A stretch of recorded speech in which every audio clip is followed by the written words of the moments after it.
Mayat terbungkus dengan goni ya, di daerah Sungai Babah Krueng.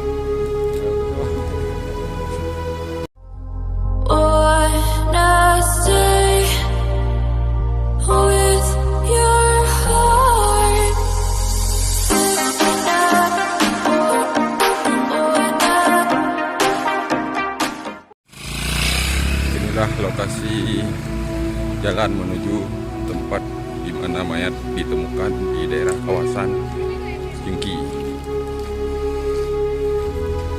atau di daerah titik jembatan Krut Bintang. Sekian informasi, terima kasih.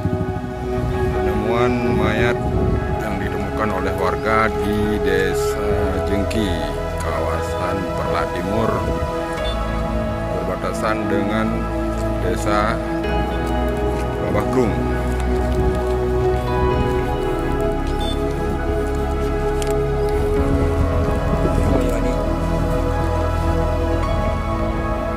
Mayat terbungkus dengan karung goni.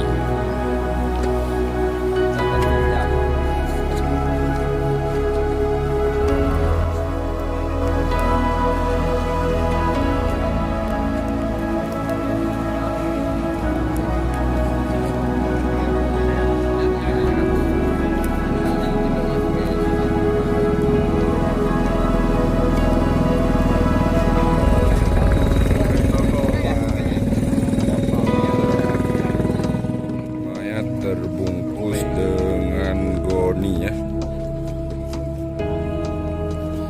di daerah Sungai Babah Krueng. We can stay young together, we can go on forever. We can tell them that we just don't care. Run through the street and you flick your hair. We can fall like a feather, we can get